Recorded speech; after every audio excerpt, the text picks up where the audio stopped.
Kamusta mga kaibigan? Masaya kaming makita kayo sa aming channel. Dito naghihintay sa inyo ang mga tunay na kwento, mga hindi inaasahang sorpresa, at isang karagatan ng damdamin. Maging komportable, maghanda ng tsaa o kape, at mag-enjoy, maligayang panonood. Noong gabing iyon, ang gabi kung kailan ipinagdiriwang sana namin ang aming ika-5 anibersaryo ng kasal sa isang simpleng salo-salo. Palaging itinuturing ni Liza ang sarili bilang isang ordinaryong babae. Hindi siya isang dilag sa cover ng magazine, pero hindi rin naman pangit normal lang. Buhok na hanggang balikat ang haba, kulay kapeng mga mata, at isang alagang pangangatawan na pinagsisikapan niyang panatilihin. Sa kabila ng kanyang 28 taon at 2 anak, ang mga taon ng pagsasama bilang mag-asawa ang nagturo sa kanya ng maraming bagay. Natutunan niyang magluto ng kare-kare na paborito ni Rico, magplansa ng kanyang mga barong na may tamang almirol, ngumiti sa mga bisita kahit pagod na, at manahimik na lang kapag gusto na niyang sumigaw sa galit. Ngunit kinaumagahan gumising si Liza na may mabigat na pakiramdam. Sa labas bumubuhos ang malakas na ulan dala ng habagat, isang kulay abo at malungkot na tanawin na tila nagbabadiya ng isang trahedya. 3 araw nang nasa isang business trip sa Cebu si Rico. Ngunit kagabi ay nag-text ito. Uuwi ako ng mas maaga. Bukas ng hapon nasa bahay na ako. Natunaw ang kaba ni Liza at napalitan ng tuwa. Namalengke siya.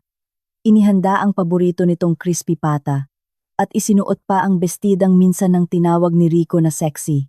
Ang mga bata ay nasa bahay ng kanyang ina sa Laguna para sa weekend perpektong pagkakataon upang ibalik sa kanilang pagsasama ang romantismo na natunaw na sa mga taon ng paulit-ulit na gawain. Ngunit hindi umuwi si Rico. Hindi makontak ang kanyang telepono at ginugol ni Liza ang buong gabi sa pagitan ng pagkabalisa at pagdaramdam. Kinaumagahan nagpa siyang kumilos. Mayroon siyang duplicate na susi ng opisina nito. Isang maliit na unit na inuupahan nito para sa kanyang construction company sa Pasig. Akyat ni Liza sa umaalog na hagdanan patungo sa 2 palapag. Isinuksok ang susi sa seradura at natigilan.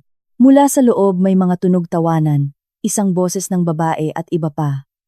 Kumakabog ang kanyang dibdib at nanginginig ang mga kamay niya nang husto na halos hindi niya maikot ang susi.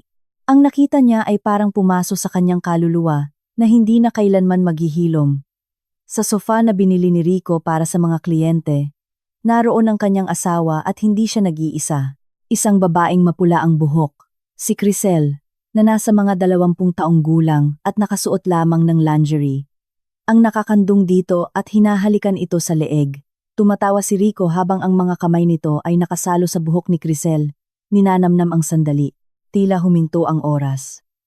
Nakatayo lang si Liza sa may pintuan, hindi makahinga, hindi makasigaw. Ang kanyang pananahimik ang siyang nagkanulo sa kanya. Lumingon si Rico, at ang mukha nito'y nabalot ng purong galit. "Anong ginagawa mo rito?" sigaw nito, sabay tulak kay Crisel at mabilis na tumayo. Nagbukas ang bibig ni Liza, pero walang salitang lumabas. Nakita niya kung paano nagmamadaling isuot ng babaeng mapula ang buhok ang bestida nito. Kung paano isinuot ni Rico ang kanyang pantalon. Kung paano namula ang mukha nito sa tindi ng galit. "Sinabi mo babalik ka." Nautal si Liza. Ramdam ang init ng mga luha sa kanyang mga mata. "Sinusubaybayan mo ba ako?" Humakbang ito palapit at kagyat na umatras si Liza. "Sino ka sa akala mo para espiyahan ako?" Walang lohika ang mga salita nito, ngunit si Rico ay wala sa sarili dahil sa galit, sa takot na mabisto, at sa amoy ng alak na ngayon ay naaamoy na ni Liza sa hangin.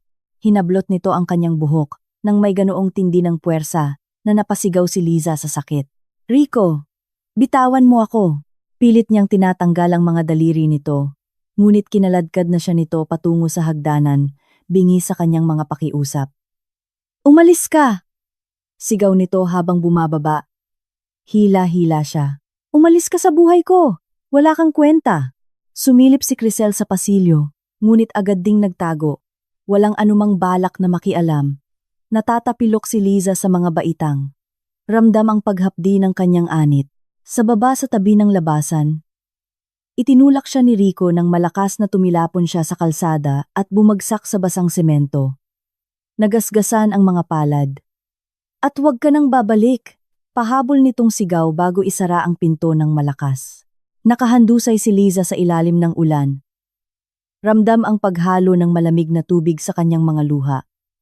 Ang sakit sa katawan ay walang-wala kumpara sa sakit ng kanyang kaluluwa. 5 taon, 2 anak lahat, ay gumuho sa isang iglap. Hindi niya matandaan kung paano siya nakauwi. Sumakay siya ng bus, bumaba sa kanto, at inakyat ang mga palapag patungo sa kanilang pinto.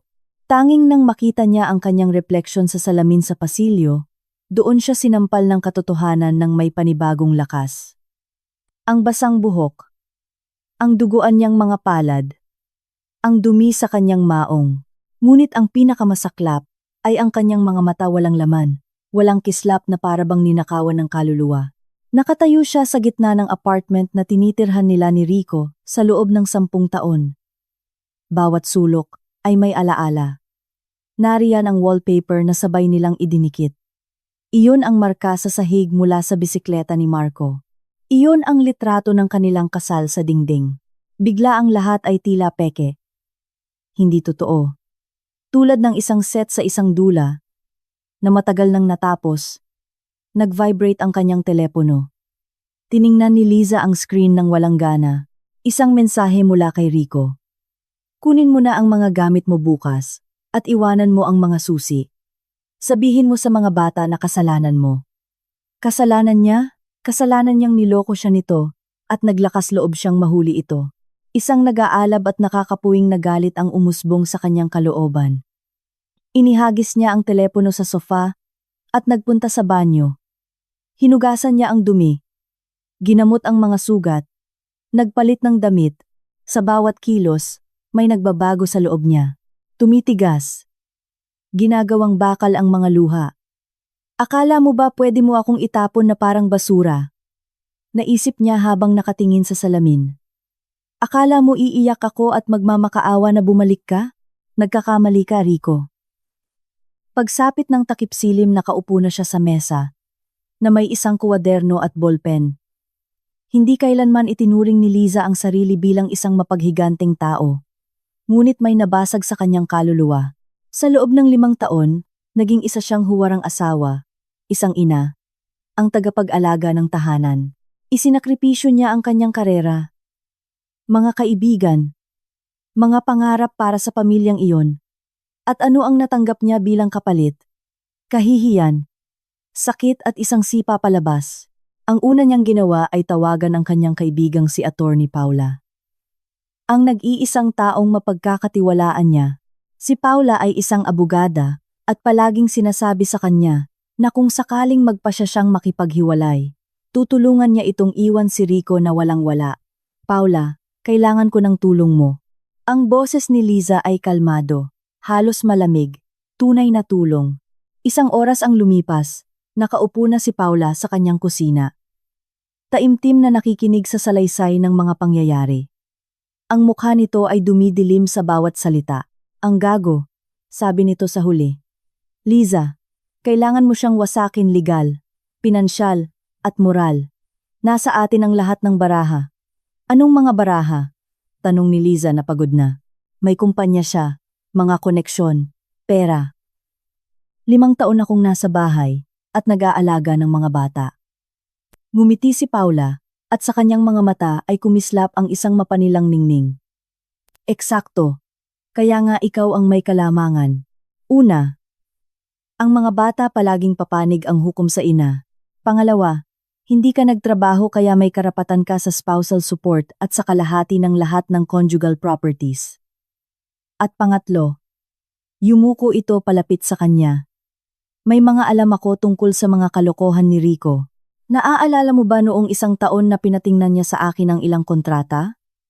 May mga interesante siyang maniobra sa buwis. Medyo alanganin kung hindi man ilegal. Naramdaman ni Liza na may nag-click sa loob niya. Ang paghihiganti ay isang putahing masarap ihain ng malamig at ihahanda niya ito ng maingat, metodikal, at walang pagmamadali. Ano ang kailangan kong gawin? Para magsimula mag-ipon ka ng mga dokumento, lahat ng may kinalaman sa negosyo niya. Mga account, mga ari-arian. May access ka ba sa computer niya sa bahay? Oo. Akala niya hindi ko alam ang mga password niya. Pero nakita ko siyang inilalagay ang mga iyon. Perpekto. Kopyahin mo lahat sa isang flash drive. Interesado ako lalo na sa mga kontrata, mga financial document, mga email. Pagkatapos pumunta ka sa bangko at alamin ang estado ng lahat ng inyong mga account, humingi ka ng mga statement. At ang pinakaimportante, walang kahit isang salita sa kanya tungkol sa mga plano mo. Hayaan mo siyang isipin na wasak ka. Tumango si Liza. Ang plano ay nagsisimula ng mabuo at sa bawat minutong lumilipas, nararamdaman niyang nabubuhay siyang muli. Hindi bilang isang biktima, kundi bilang isang mangangaso. Sa sumunod na 3 araw, naging abala si Liza sa isang paraan na ikagugulat ng sinumang nakakakilala sa kanya bilang isang tahimik at sunod-sunurang asawa.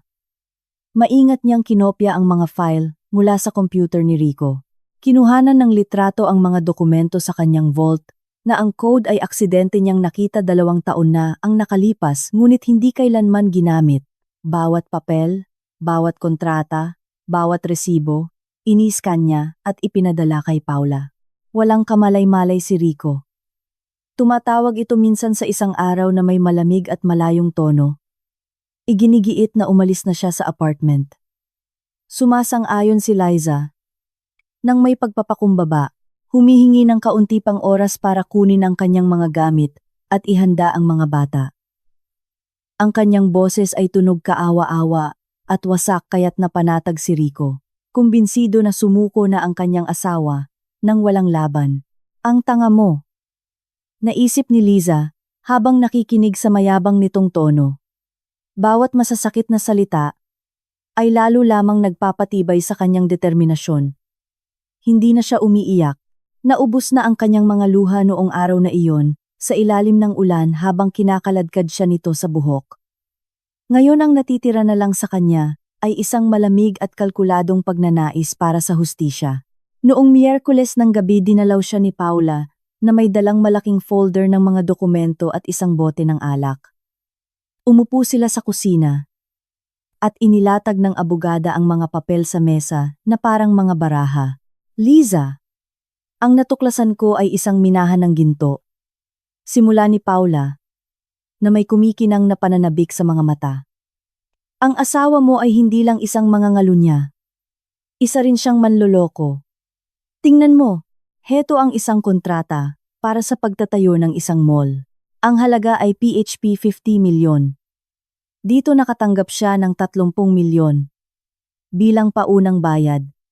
Pero ang interesante, sa mga dokumento para sa BIR, 20 milyon lang ang nakadeklara. Ang isa pang 10 milyon ay napunta sa kanyang bulsa. Ibig sabihin nag-iwas siya ng buwis. Naramdaman ni Liza na bumilis ang kanyang pulso. Hindi lang siya nag-iwas ng buwis. Iyan ay isang krimen laban sa gobyerno. At saka, tingnan mo ito. Kumuha si Paula ng isa pang dokumento. Humiram siya sa bangko para palaguin ang negosyo niya, gamit ang apartment ninyo bilang collateral. Ikaw ba ang pumirma sa consent para sa mortgage? Umiling si Liza. Kailanman hindi ko matatandaan. Eksakto. At heto ang pirma mo. Tingnan mo peke at medyo halata pa. Isa na namang krimen iyan. Estafa at falsification of documents. Kinuha ni Liza ang papel na may nanginginig na mga kamay. Totoo nga, kamukha ng pirma niya. Ngunit sigurado siyang hindi siya kailanman pumirma ng ganoon. Isinugal ni Rico ang kanilang tahanan, ang bubong ng kanilang mga anak nang hindi man lang nagtatanong sa kanya. At sa buong panahong iyon, naniniwala siyang inaalagaan nito ang pamilya na nagtatrabaho ito para sa kanila. Magkano ang utang niya sa bangko? Tanong niya sa mahinang boses. 8 milyong peso at 2 buwan na siyang atrasado. Malapit nang simulan ng bangko ang foreclosure proceedings. Siguro ginastos niya lahat ng pera sa babaeng iyon. Nagkibit-balikat si Paula. Siguro o may butas sa negosyo niya o pareho. Ang punto ay bangkarote na siya, Liza. Ang kumpanya niya ay nakabitin sa isang sinulid.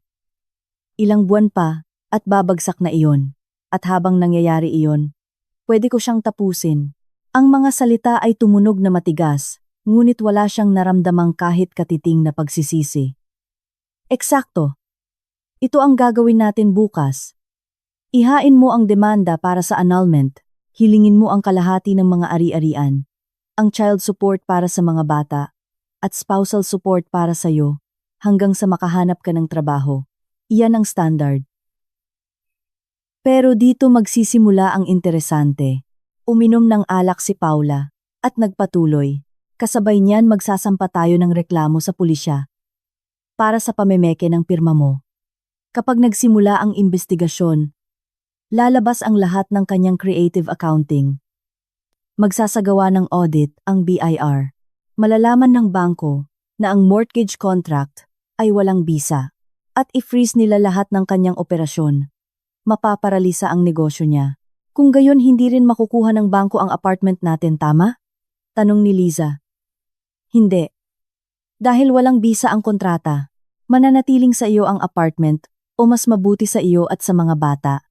At si Rico ay maiiwang walang pera, walang negosyo, at may nakabimbing kasong kriminal. Sumandal si Liza sa silya. Pinoproseso ang impormasyon. Ngunit hindi ba't nararapat lang sa kanya? Pinagtaksilan siya nito. Ipinahiya. Itinapon sa kalye na parang aso. Isinugal nito ang kinabukasan ng kanilang mga anak. Para sa kanyang mga kalokohan. Nagsinungaling, nagnakaw, nanloko, at inakalang makakalusot siya. At yung babae si Crisel, biglang tanong ni Liza. Pwede ba natin siyang gamitin sa anumang paraan? Ngumiti si Paula nang may katusuhan. Iyan nga ang gusto kong pag-usapan. Nag-imbestiga ako. Ang pangalan niya ay Crisel Vargas, 46 taong gulang. Nagtatrabaho bilang manager sa opisina ni Rico. Pero ang pinaka-juicy, kasal siya. At ang asawa niya si Anton Vargas pala, isang malaking supplier ng construction materials. May kontrata siya sa kumpanya ni Rico na nagkakahalaga ng 30 milyong peso. Ano sa tingin mo ang mangyayari kapag nalaman ng asawa niya na may relasyon ang misis niya sa business partner nito? Naramdaman ni Liza na isang ngiti ang sumilay sa kanyang mga labi, ang una sa mga nakaraang araw na iyon. Kakanselahin niya ang kontrata. Hindi lang kakanselahin, gagawa siya ng iskandalo na kakalat sa buong business circle nila. Masisira ang reputasyon ni Rico. Walang sino man ang gugustuhing makipagnegosyo sa kanya. Paano natin ipapaalam sa kanya? Anonymously. Mga litrato. Mga mensahe. May access ka sa telepono ni Rico, hindi ba? Nag-isip si Liza. Ang telepono ni Rico ay laging nakalak ng PIN, ngunit alam niya ito, ang kaarawan ng ina nito. Ganoon ito kayabang na hindi man lang nag-abalang palitan iyon. Oo. Tumango siya. Kung gayon sa Biyernes kapag naliligo siya o natutulog, kopyahin mo ang buong usapan nila ni Crisel. Sigurado akong may makikita kang interesante. Mga litrato. Mga pag-amin. Mga plano para sa hinaharap. Lahat iyon ipapadala mo sa asawa ni Crisel. Hayaan mong sila ang mag-ayos. Ang plano ay napakagaling na parang gawa ng demonyo. Naramdaman ni Liza ang isang madilim na kasiyahan na lumalaki sa loob niya. Hindi siya kailanman naging malupit na tao, ngunit ginising ni Rico ang isang bagong bagay sa kanya, isang uhaw sa hustisya na hindi kumikilala ng awa. Kailan tayo magsisimula? Tanong niya. Bukas din. Inihanda ko na ang demanda. Kailangan mo na lang pirmahan. Bago mag-Lunes, matatanggap ni Rico ang subpena, at bago mag-Miyerkules ang pagbisita ng mga pulis para sa pamemeke ng dokumento. Kinuha ni Liza ang ballpen at pinirmahan ang mga papel nang hindi nanginginig ang pulso. Sa bawat letra ng kanyang pangalan, nararamdaman niyang nakakawala siya sa mga tanikala ng kanyang nakaraang buhay. Ang sunod-sunuran at pasensyosang si Liza ay namatay sa ilalim ng ulang iyon. Isang bagong babae ang isinilang matatag, desidido, at handang lumaban. Alam mo ba kung ano ang pinakakatawa? Sabi niya tinatapos ang kanyang kupit ng alak. Iniisip niyang magmamakaawa akong bumalik siya, na hindi ako mabubuhay nang wala siya. At ipapakita mo sa kanya na hindi lang ikaw mabubuhay, sabi ni Paula ng may diin, kundi ikaw ang mananalo. Biyernes ng gabi umuwi si Liza sa apartment nang mas maaga kaysa karaniwan. Si Rico ay nakaupo sa sofa na may hawak na serbesa, abala sa kanyang cellphone. Hindi man lang ito tumingala nang pumasok siya. Nandito ka pa rin? Bulong nito. Akala ko nakaalis ka na. Kinukuha ko na lang ang mga huling gamit. Sagot ni Liza sa mahinang boses patungo sa silid tulugan. Ang kanyang boses ay tunog na sunod-sunuran, at pagod kaya't napangisi si Rico sa kasiyahan. Kumbinsido ito sa kanyang tagumpay, sigurado na tuluyan na niya itong nawasak. Ang tiwalang iyon ang kanyang pinakamalaking pagkakamali. Bahagyang nanginginig ang kanyang mga kamay, hindi sa takot kundi sa pananabik. Binuksan niya ang kanyang laptop at naghintay. Karaniwan pagkatapos ng 2 serbesa, pupunta si Rico sa banyo sa loob ng mga 20 minuto. Laging ganoon. Ang kanyang katawan ay gumagana na parang orasan. Ang oras ay tila mabagal na lumilipas. Naririnig ni Liza kung paano ito naglilipat ng channel sa telebisyon, kung paano ito nagbubukas ng isa pang bote, kung paano ito bumubulong sa sarili. Sa wakas narinig ang mga yabag patungo sa banyo, at ang kalansing ng lock. Dahan-dahang lumabas si Liza sa silid tulugan. Ang telepono ni Rico ay nasa coffee table. Naka-on ang screen. Hindi man lang niya ito nilock, kinuha niya ang aparato, at tumakbo pabalik sa kanyang kwarto. Mabilis na gumalaw ang kanyang mga daliri sa screen. Messaging app, ang chat kay Crisel. Export conversation sa email.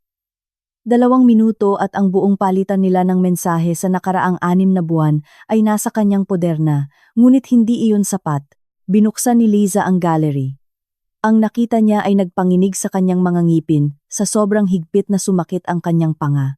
Dose-dosena, daan-daang mga litrato ni Crisel na nakalingerie, hubot-hubad sa mga mapanuksong pose. Mga selfie nilang dalawa sa mga restaurant, hotel, sa mismong apartment, na inuupahan daw ni Rico bilang opisina. Sa isang litrato suot ni Crisel ang mismong kwintas na ibinigay ni Rico kay Liza para sa kanilang anibersaryo. Regalo ng mahal ko, sabi sa caption. Ang mga luha ng galit ay nagpalabo sa kanyang paningin, ngunit pinilit ni Liza na magpatuloy. Binura ang bakas ng pagpapadala mula sa history at ibinalik ang telepono sa dati nitong lugar. Tumatakbo pa rin ang tubig mula sa shower. Perpektong pagkakataon, pagbalik sa silid tulugan binuksan niya ang mga file.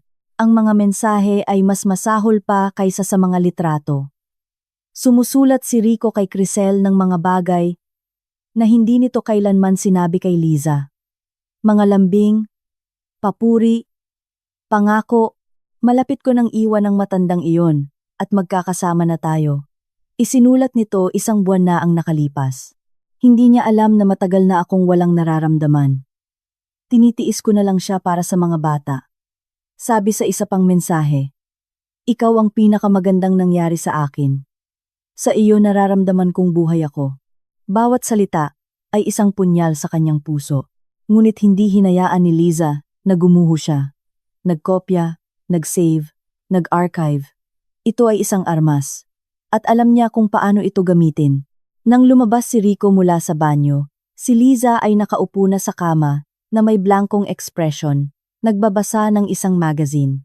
Sumilip ito sa silid tulugan. Bukas gusto kong umalis ka na. Permanente. Sige. Tumango siya nang may pagsunod.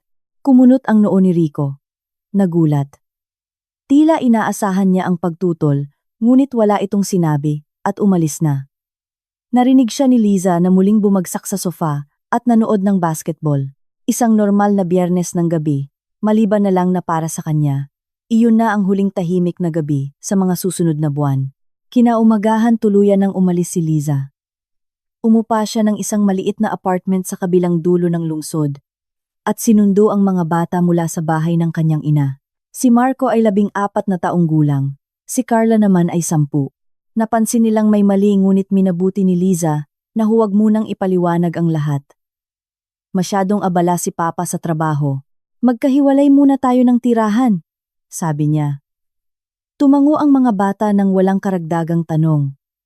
Lunes ng umaga, isang mensahero ang nag-abot kay Rico ng isang sobre na may lamang petisyon para sa annulment. Naiisip ni Liza kung paano nito pinunit ang sobre. Binabasa ang mga hinihiling. Annulment. Hatian ng ari-arian.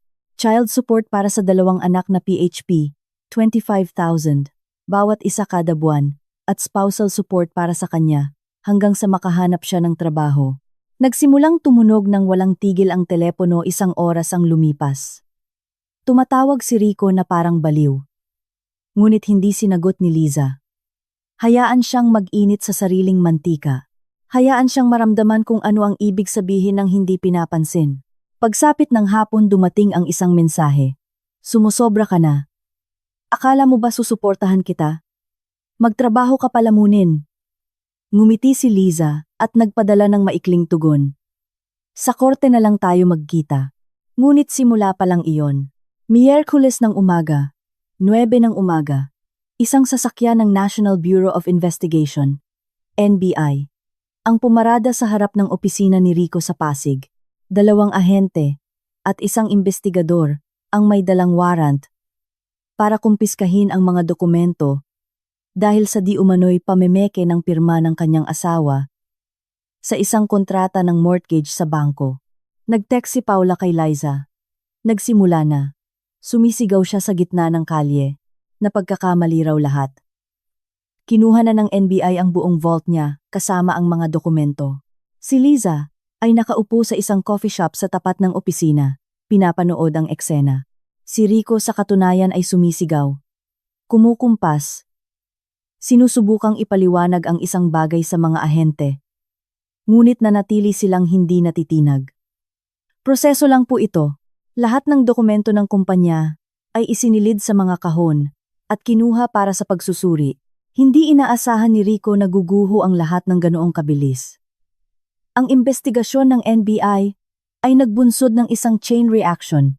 Ang bangko nang malaman ang posibleng pamemeke ng dokumento ay agad na i-freeze ang lahat ng account ng kumpanya hanggang sa malinawan ang sitwasyon. Walang access sa pera. Huminto ang mga construction project. Ang mga trabahador ay humihingi ng kanilang sahod. Ang mga supplier ay naniningil para sa mga materyales. At si Rico ay walang kahit isang kusing.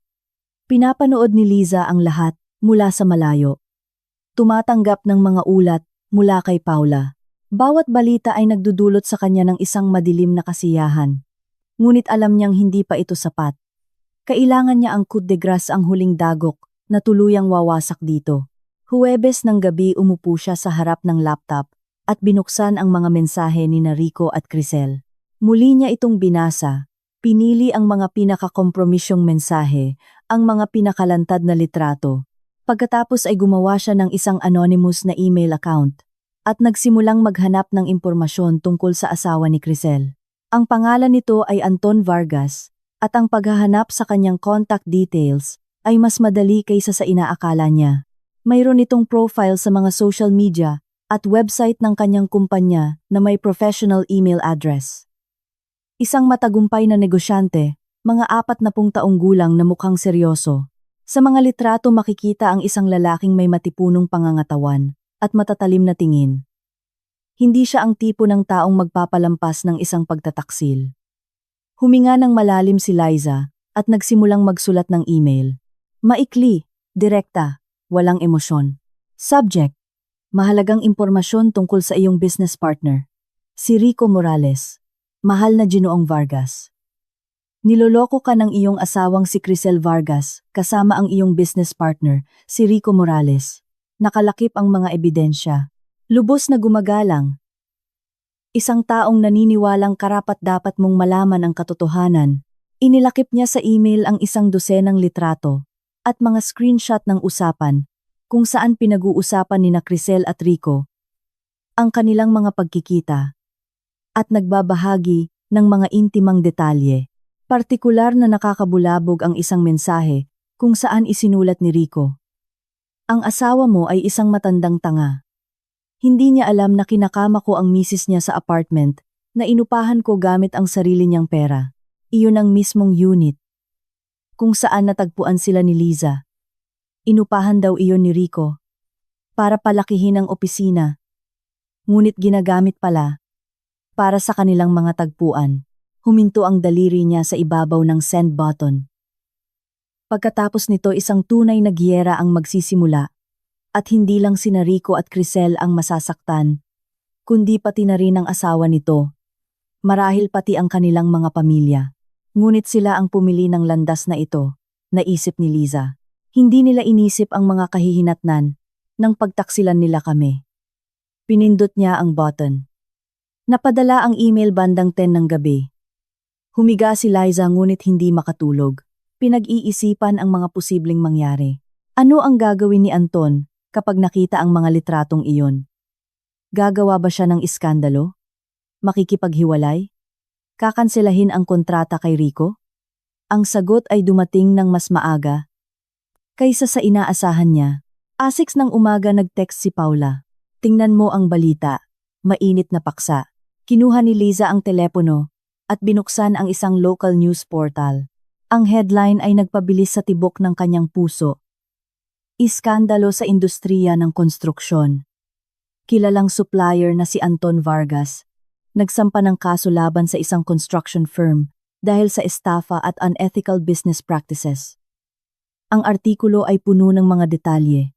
Ipinahayag ni Vargas sa publiko na ang kanyang business partner si Rico Morales ay hindi lamang nabigong tuparin ang mga kondisyon ng kontrata, kundi malubhang lumabag sa mga pamantayan ng disenteng pakikipag-ugnayan sa personal na antas.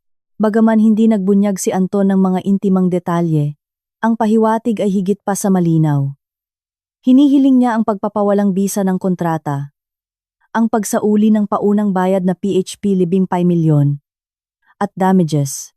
Ngunit ang pinaka-interesante ay nasa mga komento sa ilalim ng balita. Isang kakilala ni Vargas ang nagsulat. Narinig ko na kalaguyo ng misis niya, yang si Morales. Kasalanan niya. Hindi niya nakita ang ahas. Dagdag ng isa pa, matino si Vargas. Kawawa naman siya. Matagal nang sira uwi. Yang si Morales. Ang reputasyon ni Rico ay bumubulusok. At sa kanilang business circle ang reputasyon ay lahat. Sino pa ang gugustuhing makipagtrabaho ngayon sa isang lalaking hindi lang nanloloko sa pera, kundi kumakama pa sa mga asawa ng kanyang mga kasosyo? Nagsimulang tumunog ang telepono ni Liza. Si Rico. Pinagmasdan niya ang pangalan sa screen nang matagal at saka sinagot. Ikaw ang may gawa nito. Sigaw nito nang malakas na kinailangan niyang ilayo ang telepono sa kanyang tainga. Alam ko ikaw ang may gawa nito. Nagsinungaling ka kay Vargas. Hindi ko alam ang sinasabi mo, sagot ni Liza ng mahinahon. Huwag kang magsinungaling. Sino pa ba? Ninakaw mo ang mga usapan namin. Pinasok mo ang telepono ko. May ebidensya ka ba? Tanong niya. Hindi natitinag. Baka naman si Crisel ang nagkwento sa iba. O baka hindi kayo sapat na maingat. Kahit sino pwedeng nakakita sa inyo. Ikaw. Halos mabulunan si Rico sa galit. Alam mo ba kung anong ginawa mo? Kinansela ni Vargas ang kontrata. PHP 30 milyon ang nawala. At gusto pa niyang isauli ko ang 15 milyon. Wala akong ganoong pera. Babagsak na ang kumpanya ko. Sayang naman. Ang boses ni Liza ay walang bahid ng awa. Siguro dapat inisip mo muna kung kaninong asawa ang kinakama mo. Wawasakin kita. Sigaw nito. Wala ka kung wala ako. Isang dagalang sa sulok na ako ang nagbigay ng lahat. Ano ang ibinigay mo sa akin? Naramdaman ni Liza ang isang alon ng malamig na galit. Binigyan mo ako ng 5 taon ng pagpapahiya, ng karapatang labhan ang mga medyas mo at tiisin ang masama mong ugali. At ngayon matatanggap mo ang nararapat sa iyo. Mag-enjoy ka. Pinatay niya ang tawag at binlock ang numero nito. Nanginginig ang kanyang mga kamay. Ngunit hindi sa takot. Sa tagumpay. Lahat ay naaayon sa plano. Mas maganda pa nga kaysa sa inaasahan niya. Ang sumunod na 2 linggo ay isang tunay na bangungot para kay Rico at isang matamis na paghihiganti para kay Liza. Kumalat ang balita ng iskandalo sa mga business circle na parang apoy. Isa-isa nagsimulang kanselahin ng mga kasosyo ang mga kontrata dahil sa panganib sa kanilang reputasyon. Naparalisa ang mga proyekto. Nagwelga ang mga manggagawa na humihingi ng sahod at ang Bureau of Internal Revenue, BIR, matapos matanggap ang mga materyales mula sa NBI, ay nagsimula ng isang masusing audit sa lahat ng operasyon ng kumpanya sa nakalipas na 3 taon. Nakipagkita si Liza kay Paula sa parehong coffee shop kung saan nila binalak ang operasyon 1 buwan na ang nakalipas. Ang abogada ay mukhang kasing kontento ng isang pusang nakainom ng isang mangkok ng gatas. Sinubukan niyang humiram sa 3 bangko. Kwento nito habang humihigop ng kanyang cappuccino. Lahat tinanggihan siya. Ang reputasyon niya ay nasa lupa. Ang kumpanya niya ay iniimbestigahan. Ang mga personal niyang account ay naka-freeze. Bangkarote na siya, Liza. Wasak na wasak. At ano ang nangyari kay Crisel? Tanong ni Liza. Iyan ay ibang kwento. Ngumiti si Paula.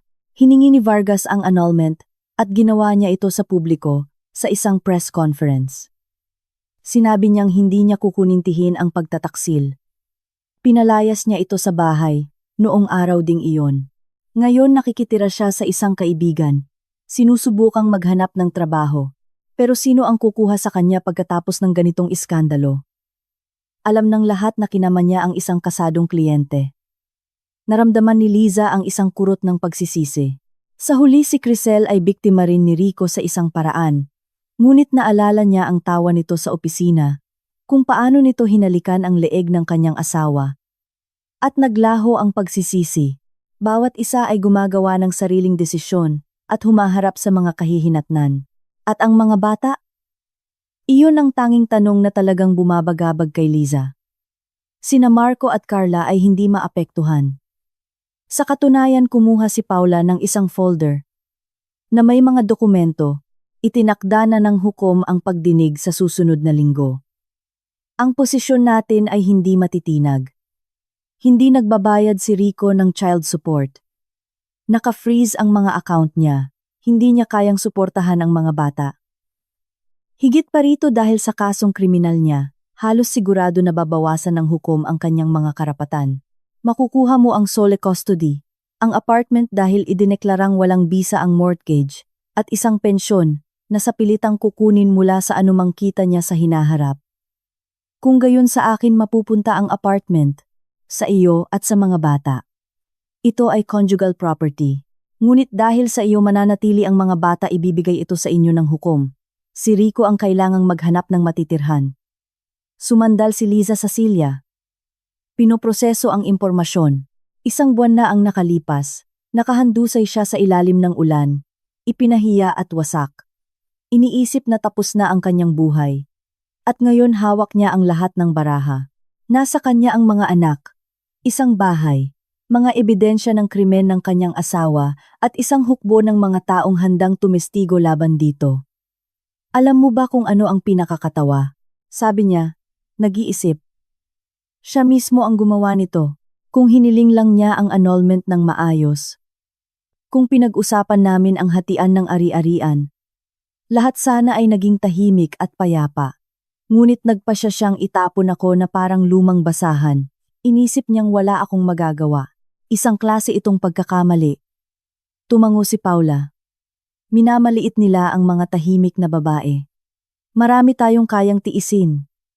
Pero kapag nagising tayo, humanda sila. Nagtawanan sila. At si Liza sa unang pagkakataon sa mahabang panahon ay nakaramdam ng isang bagay na tulad ng kaligayahan. Hindi ito pagmamalaki. Hindi ito paghihiganti. Ito ay simpleng kaligayahan.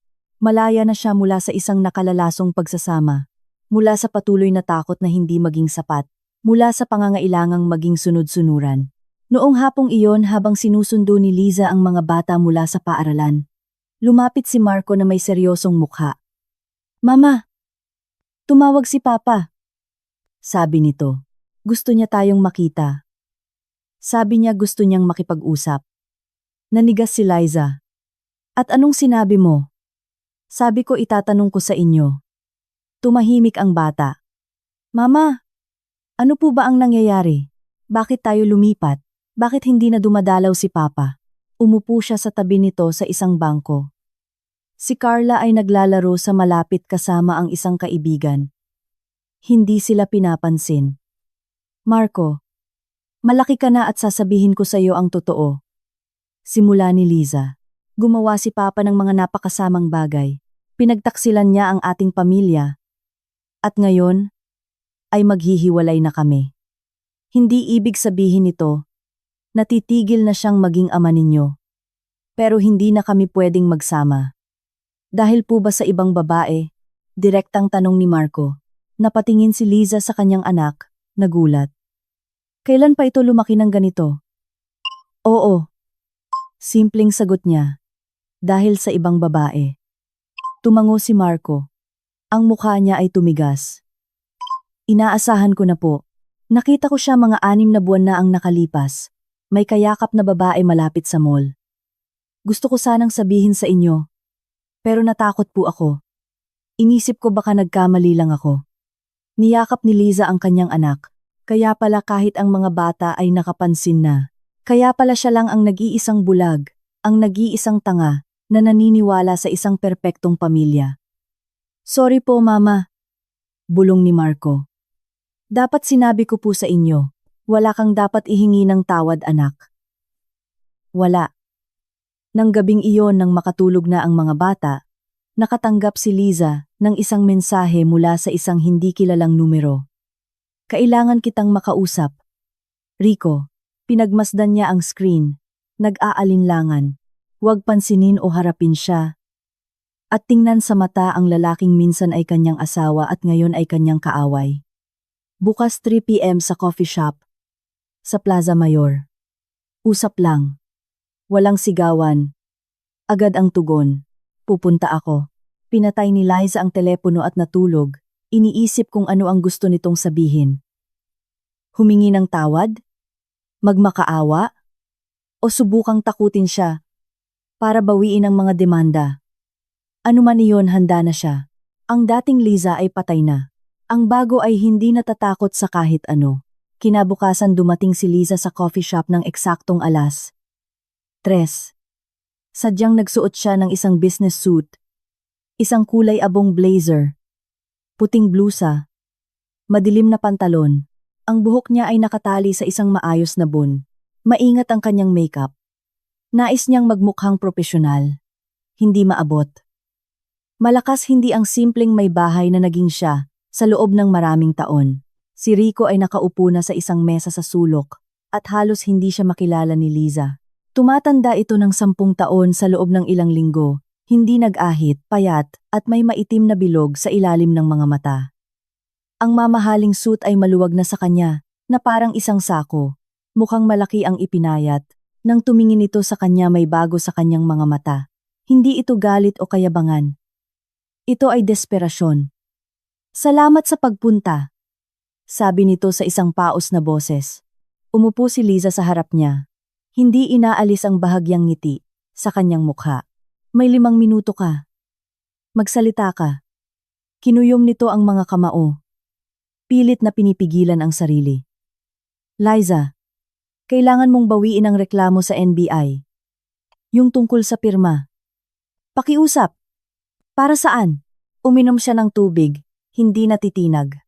Dahil ito ay kasong kriminal. Maaari akong makulong ng hanggang 6 na taon. Naiintindihan mo ba? May bahid ng gulat sa boses nito. Naiintindihan ko. Tumango siya. At? Yumuko si Rico sa mesa. Liza, ako ang ama ng mga anak mo. Gusto mo bang lumaki sila na may tatak na ang kanilang ama ay isang ex-convict? Dapat inisip mo iyan noon pa. Ang boses niya ay nanatiling pantay, malamig. Noong pineke mo ang pirma ko, noong isinanla mo ang bahay, kung saan nakatira ang ating mga anak. Noong ginagastos mo ang pera ng pamilya sa iyong kerida. Hindi ko ginastos sa kanya. Sumabog ito. Ang negosyo ang kumain ng pera. May mga utang ako. Problema sa mga kontraktor. At yumuko si Liza. At ang kanyang mga mata ay naging 2 manipis na hiwa ng yelo. Yung babaeng pula ang buhok na kinakama mo sa opisina. Ang apartment na inupahan mo para sa kanya. Hindi mo ba binayaran ng pera? Namutla si Rico. Paano mo? Natigilan ito. Napagtantong nadulas siya. Sinusundan kita. Nag-iipon ako ng ebidensya. Pagtatama ni Liza. Para sa annulment. At marami akong nahanap na interesante. Halimbawa na mayroon kang double accounting. Na nag-iwas ka ng buwis. Nakalahati ng iyong mga kontrata. Ay isang panloloko. Gusto mo bang ipasa ko lahat ito sa BIR? O mas gusto mong investigador na mismo ang makatuklas? Napangiwi ang mukha ni Rico. Hinawakan nito ang kanyang kamay sa ibabaw ng mesa. Liza, pakiusap. Naiintindihan ko's. Naging gago ako. Inaamin ko lahat. Pero wag mo na akong tapusin. Nasa ilalim na ako. Wala na akong natitira. Ang kumpanya ay bumabagsak. Ang mga utang ay malaki. Hinahabol ako ng bangko. Sinampahan ako ng kaso ni Vargas. Mabuti. Tinanggal niya ang kamay nito. Natatanggap mo ang nararapat sa iyo. Mawawala sa akin ang lahat.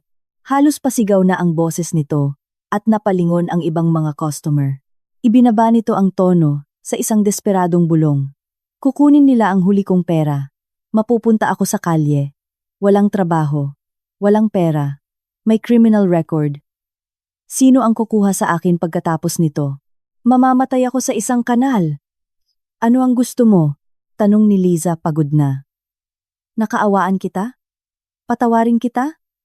Bawiin ang reklamo at bumalik sa iyo na parang walang nangyari? Hindi. Umiling ito.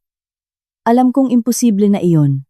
Ang hinihiling ko lang ay bawiin mo ang reklamo sa NBI. Tuloy ang annulment, hatian ng ari-arian, mga pensyon, lahat ng gusto mo.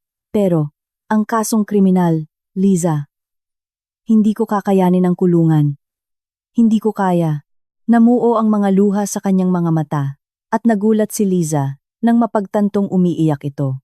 Si Rico na laging napakalakas, napakatiwala sa sarili, napaka-authoritarian, ay umiiyak na parang isang bata. At wala siyang naramdamang kahit katiting na awa. At hindi ko kinaya kung paano mo ako kinaladkad palabas sa kalye, sabi niya sa mahinang boses. Kung paano mo ako tinawag na walang kwenta at palamunin. Kung paano naging basura ang 5 taon ng buhay ko sa isang segundo. Pero alam mo ba, malalagpasan mo rin yan. Tumayo si Liza mula sa mesa. Ginawa mo ang iyong desisyon. Noong pumatol ka sa babaeng iyon. Noong nagpasya kang maaari mo akong tratuhin na parang basahan. Now, harapin mo ang mga kahihinatnan. Magpapatuloy ako nang wala ka. At okay lang ako. Lumingon siya para umalis. Ngunit tumalon si Rico at hinarangan ang kanyang daan. Ang mga customer ay hayagan ng nanonood. Sandali! Nanginginig ang boses nito. Luluhod ako, kung kailangan. Magmamakaawa ako. Sabihin mo lang kung ano ang dapat kong gawin para mapatawad mo ako. Para bawiin mo ang reklamo. Tinitigan siya ni Liza. Talagang handa itong lumuhod doon sa coffee shop sa harap ng lahat. Ang mayabang at aroganting si Rico. Na akala mo'y hari ng mundo ay handang magpakumbaba. Dapat sana ay nagdulot iyon sa kanya ng kasiyahan. Dapat sana ay isang tagumpay. Ngunit ang naramdaman lang niya ay isang kahungkagan. Wala kang magagawa. Sabi niya ng mahinahon. Huli na ang lahat. Walang kapatawaran. Simulan mo nang tanggapin na wasak na ang buhay mo. Tulad ng pagiging wasak ng sa akin noong araw na iyon. Ang pagkakaiba lang, nakahanap ako ng lakas para bumangon, at ikaw natanggap mo lang ang nararapat sa iyo. Nilagpasan niya ito, at nagtungo sa labasan. Sa kanyang likuran narinig niya ang isang kalabog. Paglingon niya nakita niyang si Rico ay tuluyan ng napaluhod sa gitna ng coffee shop. Liza! Bumalik ka! Sigaw nito. Walang pakialam sa mga nagtatakang tingin. Nakikiusap ako. Nagmamakaawa ako. Huwag mong gawin ito. Nangbut papalabas na siya ng pinto. Mabilis na naglakad si Liza sa kalye, hindi lumilingon. Malakas ang kabog ng kanyang dibdib. Nanginginig ang mga kamay. Ngunit hindi niya pinahintulutan ang sarili na huminto. Tanging nang lumiko siya sa kanto at natiyak na hindi siya sinusundan ni Rico. Lumuhod ito. Nagmakaawa. Eksakto kung ano ang hiniling niya. Isang buwan na ang nakalipas habang binabalak ang kanyang paghihiganti. Pinangarap niyang makita itong wasak. Nagsisisi. Humihingi ng awa. At heto na nga. Ngunit bakit sa loob niya ay walang kagalakan kundi isang uri ng kapaitan. Nag-vibrate ang kanyang telepono. Paula, kamusta ang pagkikita? Anong gusto niya? Nag-type si Liza ng sagot.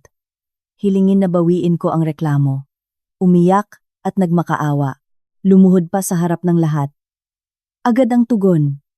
Haha! Kung gayon talagang desperado na siya. At tumanggi ka? Pauwi na ako. Magaling.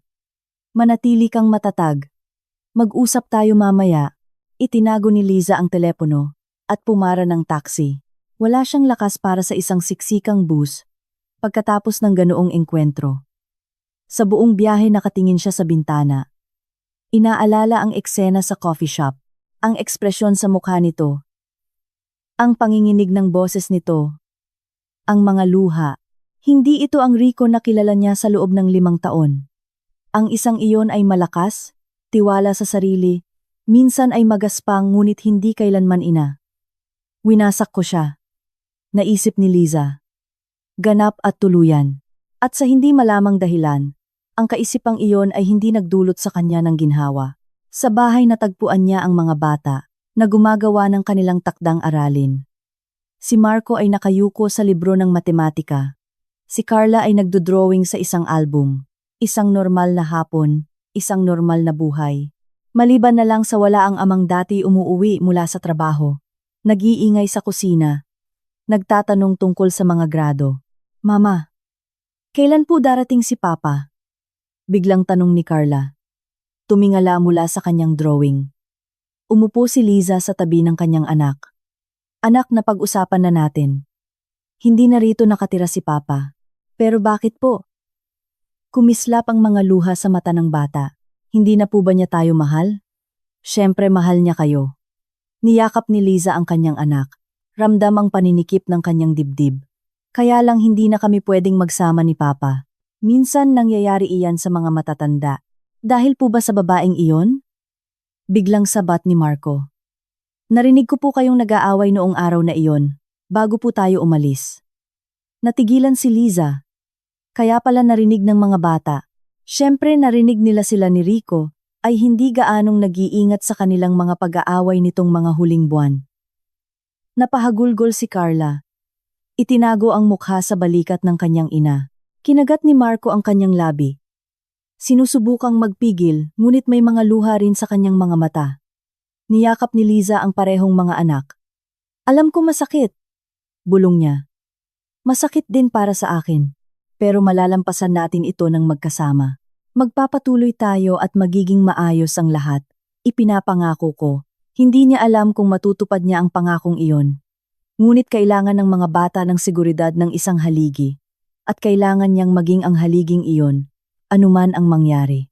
Nang gabing iyon nang makatulog na ang mga bata, nanatili si Liza ng matagal sa kusina na may isang tasa ng tsaa, nakatingin sa bintana. Kumikinang ang lungsod sa mga ilaw nito. Sa kung saang lugar, may ibang mga pamilyang naninirahan, ang iba ay may sariling mga drama. Ang iba ay may sariling kaligayahan. At siya? Mayroon siyang paghihiganti. Isang matagumpay at masusing pinlanong paghihiganti. Muling nag-vibrate ang telepono. Isang hindi kilalang numero, isang mensahe. Crisel Vargas ito. Kailangan kitang makausap. Kumunot ang noo ni Liza. Ang dati ni Rico. Gustong makipag-usap sa kanya. Pagkatapos ng lahat? Kapangahasan? O kakapalan ng mukha? Tungkol saan? Mataray niyang sagot. Tungkol kay Rico. Pakiusap, importante ito. Pwede ba akong dumaan bukas ng umaga? Nanaig ang kuryosidad. Pumayag si Liza na magkita sa parehong coffee shop kung saan niya nakatagpo si Rico. Gusto niyang tingnan ang babaeng ito sa mata. Maunawaan kung anong uri siya ng tao. Isang simpleng kerida. Isang gold digger? O biktima rin ng karisma ni Rico? Kinaumagahan bumalik si Liza sa coffee shop. Naghihintay na si Crisel. Ang parehong dilag na mapula ang buhok, na nakita niya isang buwan na ang nakalipas sa opisina. Maliban na lang na ngayon ang kagandahan, ay tila lanta. Ang mukha ay payat, at walang makeup. Isang murang jacket sa halip na damit na may tatak. Nanginginig ang mga kamay. Salamat sa pagpunta. Simula ni Crisel nang umupo si Liza sa harap niya. Magsalita ka ng mabilis. Malamig na sagot ni Liza. Wala akong oras para sa mahabang usapan. Tumango si Crisel. Naiintindihan kong galit ka sa akin. At may karapatan ka. Sinira ko ang pamilya mo. Pero kailangan kong sabihin sa iyo ang isang bagay tungkol kay Rico. Ano eksakto? Ginamit niya ako. Ang mga salita ay sunod-sunod na lumabas. Akala ko mahal niya ako. Nangako siyang makikipaghiwalay siya. Sinasabi niyang hindi mo raw siya naiintindihan. Na matagal nang patay ang pagsasama ninyo. At naniwala ako. Ang tanga ko. Naniwala ako sa bawat salita. Ngumisi si Liza. At nabigo ka? Iniwan niya ako. Tumingin si Crisel sa mesa nang magsimula ang mga problema. Nang palayasin ako ng asawa ko, nang mawalan ako ng trabaho at pera, bigla na lang nawala si Rico. Hindi niya sinasagot ang telepono, hindi nagre-reply sa mga mensahe. Para sa kanya, isa lang akong laruan, isang libangan. At sa tingin mo interesado ako. Naramdaman ni Liza ang isang kurot ng inis. Pumunta ka ba rito para magreklamo tungkol sa buhay mo? Para umiyak sa babaeng ninakawan mo ng asawa? Hindi. Tumingin si Crisel. At mayroong ganoong sakit sa kanyang mga mata, na bahagyang lumambot si Liza. Pumunta ako para bigyan ka ng babala. Naging alerto si Liza. Babala tungkol saan? May binabalak si Rico. Patuloy ni Crisel sa mahinang boses. Tumitingin sa paligid na parang natatakot na may makarinig.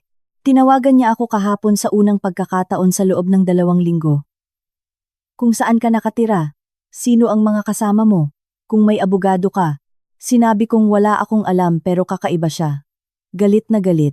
Sinasabi niyang winasak mo raw siya, nakukunin mo ang lahat, at hindi niya papayagan na manalo ka. Nagbanta ba siya? Hindi direkta, pero nakakatakot ang tono niya. Sinabi niya na kung mawawala sa kanya ang lahat, mawawala rin sa iyo ang lahat. May binanggit siya tungkol sa mga bata. Natakot ako. At nagpa siya akong kailangan kitang sabihan. Isang kilabot ang gumapang sa likod ni Liza. Ang mga bata. Naglakas loob siyang banggitin ang mga bata. Ano eksaktong sinabi niya tungkol sa mga bata? Nahihilingin niya ang custody. Kinakabahang pinaglaruan ni Crisel ang isang tissue. Napatutunayan niyang isa kang masamang ina, na inilalayo mo ang mga bata sa kanya. Nakakakuha siya ng pinakamahusay na mga abogado. At kukunin sila sa'yo. Hindi ko alam kung totoo iyon. Pero tunog na kumbinsido siya. Naramdaman ni Liza ang nag-aalab na galit sa kanyang kalooban. Custody. Gusto nitong kunin ang kanyang mga anak. Pagkatapos ng lahat ng ginawa nito, niwala nga itong pera. Para sa mga abogado. Wala siyang paraan para makipaglaban, sabi niya, ng malakas. Hindi lahat. Umiling si Crisel. May isa pa siyang account offshore. Itinago niya ito kahit sa akin.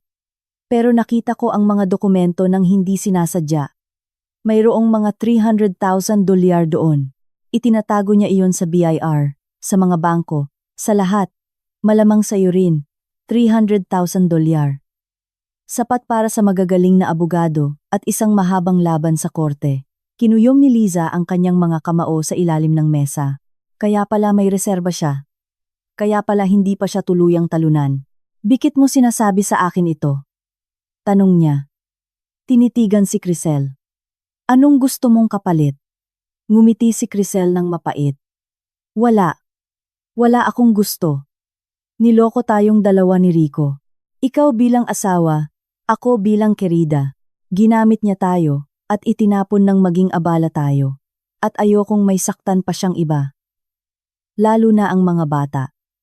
Nananahimik si Liza. Pinag-aaralan ang babaeng nasa harapan niya. Sa mga mata nito walang kasinungalingan. tanging pagod at pagsisisi. Marahil na ay tunay na naging biktima rin ng alindog ni Rico.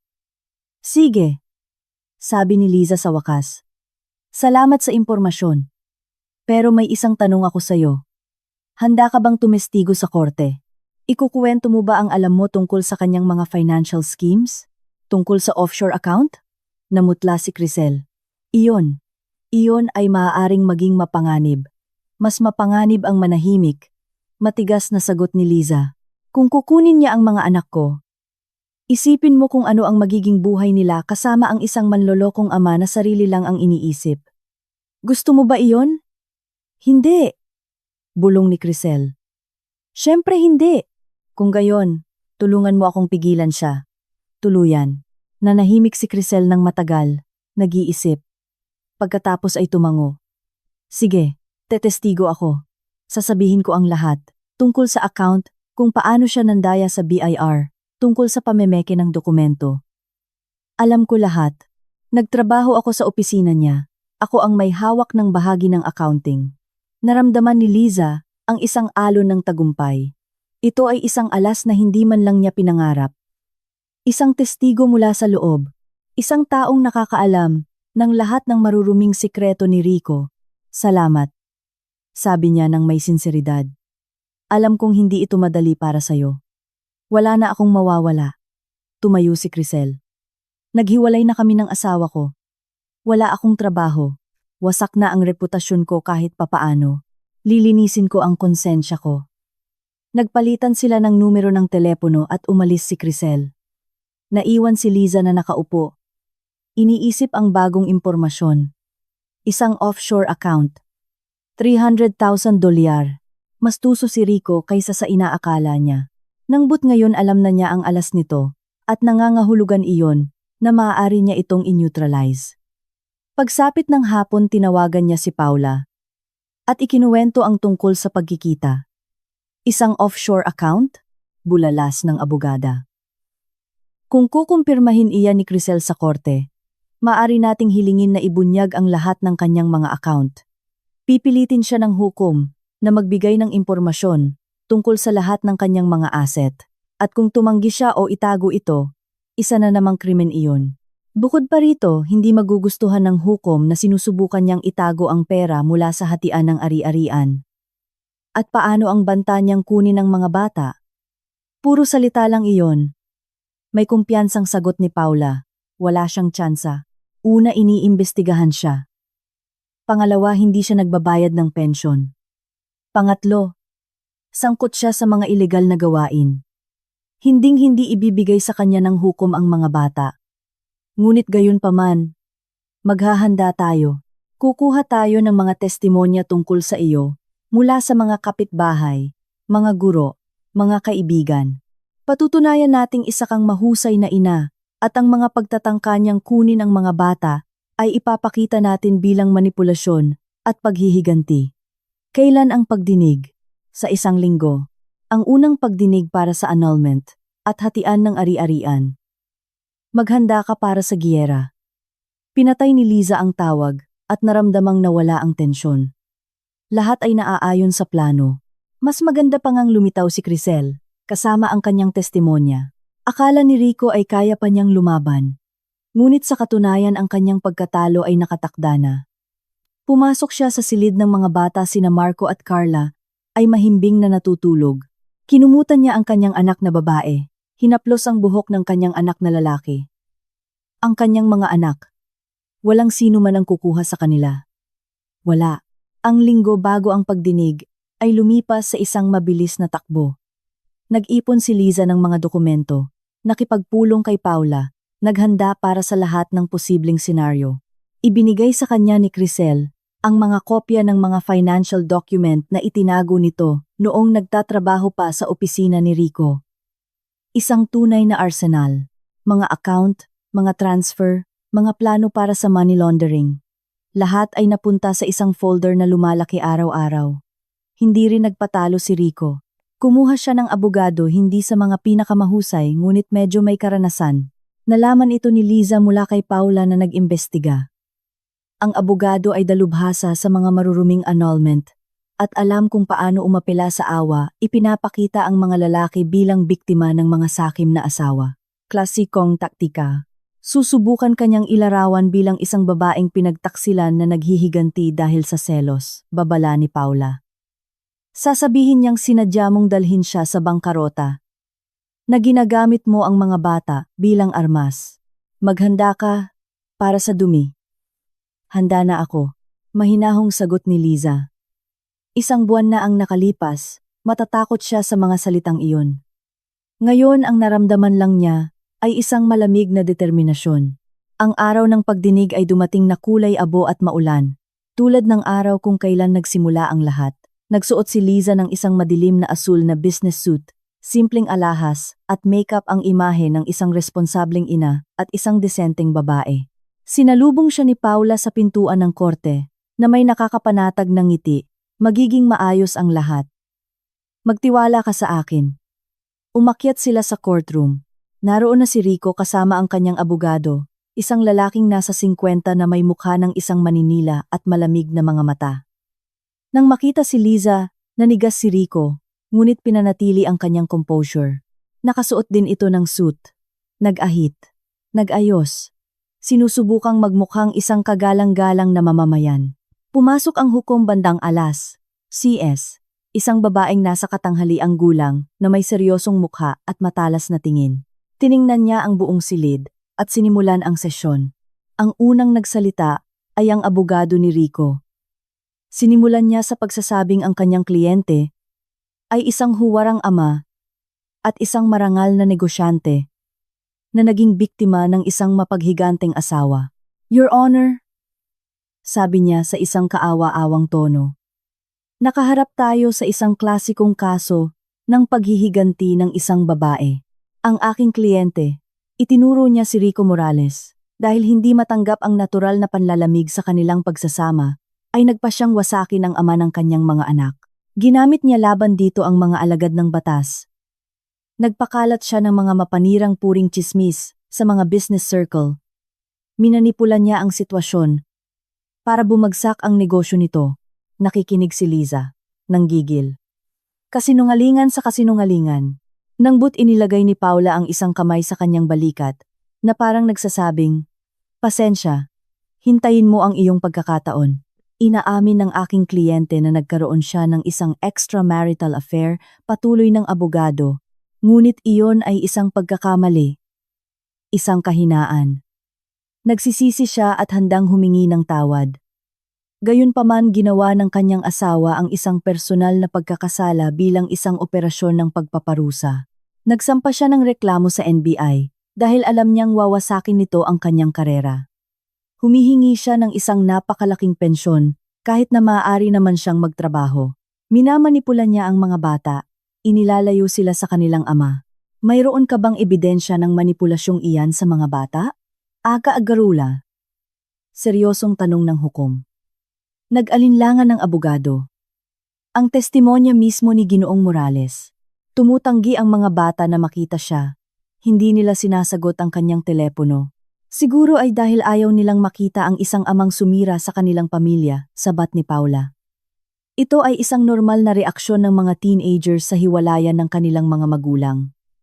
Order! Pumalo ang hukom gamit ang kanyang gavel. Mga tanong mamaya. Magpatuloy ka. Nagsalita pa ang abogado sa loob ng 10 minuto.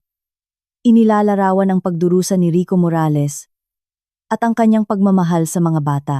Halos hindi nakikinig si Liza, hinihintay ang kanyang sandali. Sa wakas turno na ni Paula. Tumayo siya, kinuha ang makapal na folder at inilagay ito sa harap ng hukom. Your Honor, narito ang mga ebidensya ng mga iligal na gawain ni Ginoong Morales. Pamemeke ng pirma ng kanyang asawa sa isang kontrata ng mortgage, tax evasion, mga mapanlinang na pakikipag-ugnayan sa mga kontraktor, at higit sa lahat ang pagtatago ng mga ari-arian, partikular na ang isang offshore account na nagkakahalaga ng $300,000. Narinig ang bulungan sa silid, namutla si Rico Morales, na parang papel. May ebidensya ka ba sa pagkakaroon ng account na iyan? Tanong ng hukom. Tinitingnan ang mga dokumento. Opo. Ang testimonya ng isang testigo na nagtrabaho sa kumpanya ni G. Morales at may access sa financial documents. Si Ginang Crisel Vargas ay handang tumestigo sa ilalim ng panunumpa. Iyan ay ilegal! Tumalon ang abogado ni Rico Morales. Ang mga dokumentong iyan ay nakuha sa ilegal na paraan. Ito ay paglabag sa confidentiality. Ang mga dokumento ay voluntaryong ibinigay ng isang dating empleyado ng kumpanya. Sagot ni Paula. Walang ilegal na ginawa. May karapatan si Ginang Vargas na tumestigo tungkol sa kanyang nalalaman. Pinag-aralan ng hukom ang mga papel ng mabuti. Ang kanyang mukha ay lalong sumeseryoso. Ginoong Morales, sabi niya kay Rico, maaari mo bang sagutin ang mga akusasyong ito? Tumayo si Rico, sinusubukang manatiling kalmado. Lahat iyan ay kasinungalingan, paninirang puri. Naghihiganti lang sa akin ang dati kong empleyado dahil sa isang pagtanggal. At ang asawa ko, ang dati kong asawa, ay gusto lang kunin lahat ng pinaghirapan ko. Pinaghirapan o ninakaw? Malamig na tanong ng hukom. Nakasaad dito ng malinaw. Mga halaga na hindi dumaan sa iyong income tax return. Isang offshore account na nakapangalan sa isang dummy. Ito ay napakaseryosong mga akusasyon. Ginoong Morales, may karapatan ako sa isang abogado sa kasong kriminal. Nagsisimula ng mawala sa sarili si Rico. Lahat ito ay dapat suriin ng hiwalay, hindi sa proseso ng annulment. Sumasang-ayon ako, tumango ang hukom. Ipapadala ko ang mga materyales na ito sa piskalya para sa kanilang investigasyon. Ngunit tungkol sa annulment at hatian ng ari-arian, magpatuloy tayo, muling nagsalita si Paula. Your Honor, hinihiling ng aking kliyente ang annulment at ang sole custody ng mga anak, ang kalahati ng mga conjugal property, kasama na ang apartment na hindi maaaring isan lang walang kanyang pahintulot, at isang child support na PHP 5,000 kada buwan para sa 2 anak. Hinihiling din niya ang isang spousal support para sa kanya hanggang sa makahanap siya ng trabaho dahil ang huling 5 taon ay inilaan niya sa pamilya at hindi nagkaroon ng pagkakataong bumuo ng isang propesyonal na karera. 50,000! Sumabog si Rico. Wala akong ganoong pera. Mayroon kang $300,000 sa isang offshore account, mahinahong sagot ni Paula. Sapat na iyon para sa mahabang panahon. Muling pumalo ang hukom gamit ang gavel. Humihingi ng kauyusan. Bumagsak si Rico Morales sa kanyang upuan.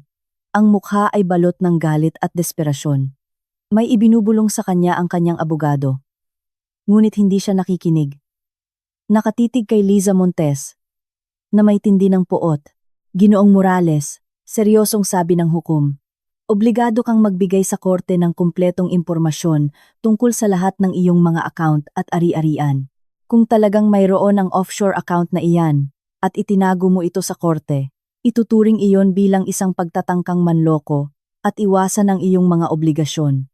Bibigyan kita ng 3 araw para isumiti ang dokumentasyon o gagawa ako ng desisyon batay sa mga umiiral na ebidensya at hindi ito magiging pabor sa iyo.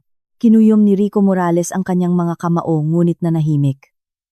Ang kanyang abogado ay mabilis na nagsusulat sa isang kuwaderno. Ngayon, ang usapin ng custody. Patuloy ng hukom. Ginoong Morales, ninyo ang joint custody? Opo. Muling tumayo si Rico Morales. Gusto kong makita ang mga anak ko. Sila ay mga anak ko at may karapatan akong makilahok sa kanilang pagpapalaki. Walang kumukwestiyon sa iyong karapatang makita ang mga bata. Sabat ni Paula. Ngunit ang sole custody ay dapat mapunta sa ina. Si Ginoong Morales ay iniimbestigahan. Ang kanyang sitwasyon sa pananalapi ay hindi matatag. Wala siyang permanenteng tirahan. Bukod pa rito, ang mga bata mismo ay nagpahayag ng kanilang pagnanais na manatili sa kanilang ina. Dahil inilayo niya sila sa akin. Hindi napigilan ni Rico Morales. May ebidensya ka ba? Tanong ng hukom. Bigla na lang tumigil sa pakikipag-usap sa akin ng mga bata. Pagkatapos mong kaladkarin siya sa buhok palabas ng opisina at itapon sa kalye. Kumuha si Paula ng isa pang dokumento. Mayroon kaming testimonya ng security guard ng gusaling iyon na nakakita sa eksena. Ginamit ni Ginoong Morales ang pisikal na karahasan laban sa kanyang asawa. Ito rin ay isa sa alang-alang sa pagpapasya tungkol sa custody.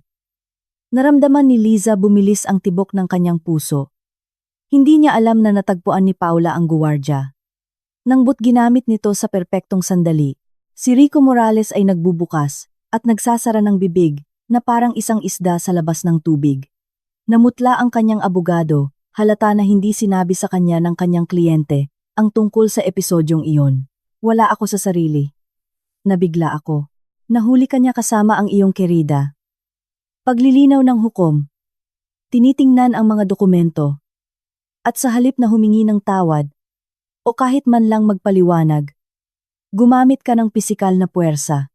Ginoong Morales, iyan ay naglalarawan sa iyo bilang isang tao sa isang napaka-negatibong paraan. Ngunit mahal ko ang mga anak ko. Halos pasigaw na ang boses ni Rico. Gusto ko silang makita. Sila na lang ang natitira sa akin. Sa unang pagkakataon sa buong sesyon, nakaramdam si Liza ng isang bagay na tulad ng awa. Mahal talaga nito sina Marco at Carla Vargas. Sa sarili nitong paraan makasarili. Ngunit mahal niya sila. At ngayon nawawala sila sa kanya, tulad ng pagkawala ng lahat ng iba pa. Nang but na alala niya ang kanyang mga salita noong araw na iyon. Umalis ka sa buhay ko. Wala kang kwenta. Naalala niya ang sakit sa kanyang anit. Habang kinakaladkad siya nito sa hagdan. Naalala niya ang mga litrato ni Crisel Vargas suot ang kwintas, na dapat sana ay regalo niya. At naglaho ang awa. Your Honor. Muling nagsalita si Paula. Hindi tumututol ang aking kliyente na makita ng ama ang mga bata, ngunit sa isang supervised visit format lamang hanggang sa maging matatag ang kanyang sitwasyon. Minsan sa isang linggo sa presensya ng ina o isang neutral na tagamasid. Kapag natapos na ang kasong kriminal at bumuti ang kanyang sitwasyon sa pananalapi, maaaring muling pag-isipan ang usaping ito. Tumango ang hukom. Isang makatwirang panukala. Ginoong Morales, sumasang-ayon ba kayo sa mga kondisyong ito? Tinitigan ni Rico Morales si Liza ng isang mahaba at tensyonadong sandali. Sa kanyang mga mata mayroong halong poot, desperasyon, at isang bagay pamarahil, isang huling pag-unawa sa kanyang ginawa. Wala akong ibang pagpipilian, sabi niya, sa isang paos na boses. Sige, kumuha ng tala ang hukom. Ngayon ang hatian ng ari-arian. Ang apartment na nakarehistro sa pangalan ng parehong mag-asawa ay ibibigay kay Ginang Montes at sa mga anak dahil idineklarang walang bisa ang kontrata ng mortgage. Matatanggap ni Ginoong Morales ang kanyang bahagi sa negosyo, ngunit dahil sa kasalukuyang estado ng kumpanya ang halaga nito ay tinatayang malapit sa zero. Ibig sabihin wala na talagang natitira sa akin, tumalon si Rico Morales. Sa kanya mapupunta ang apartment, ang mga bata, ang lahat ng pera. Ikaw mismo ang nagsanla ng apartment nang walang pahintulot ng iyong asawa, paalala ng hukom. Nagtago ka ng kita at mga ari-arian. Gumamit ng karahasan. Sinira ang iyong pamilya sa isang pagtataksil. Ano eksakto ang inaasahan mong makuha sa annulment, Ginoong Morales? Nanahimik ito. Hirap huminga. Ang child support ay itinakda sa PHP 50,000 kada buwan para sa 2 anak, patuloy ng hukom. Kasama ang PHP 15,000 na spousal support para sa dating asawa sa loob ng 2 taon o hanggang sa makahanap siya ng trabaho. Ang mga pagbabayad ay magsisimula sa sandaling maging pinal ang desisyon. Dahil sa pagkakaroon ng offshore account, mayroon kang pondo para tuparin ang iyong mga obligasyon. Ito ay pagnanakaw, sigaw ni Rico. Ito ay hustisya. Malamig na sagot ng hukom. The court is adjourned. Ang desisyon ay magiging pinal sa loob ng 15 araw kung walang isusumiting apela. Bumagsak ang gavel sa mesa na may huling kalabog. Tapos na ang lahat. Nanatiling hindi kumikibo si Liza. Hindi makapaniwala. Nanalo siya. Ganap. Tuluyan.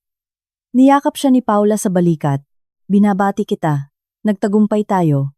Dahan-dahang tumayo si Rico. May sinasabi sa kanya ang kanyang abogado ngunit hindi siya nakikinig. Nakatingin siya kay Liza, at sa kanyang tingin wala nang puot tanging kahungkagan. Tumatanda pa siya ng 10 taon sa loob ng 2 oras na sesyon. Isang lalaking wasak, nawalan ng lahat.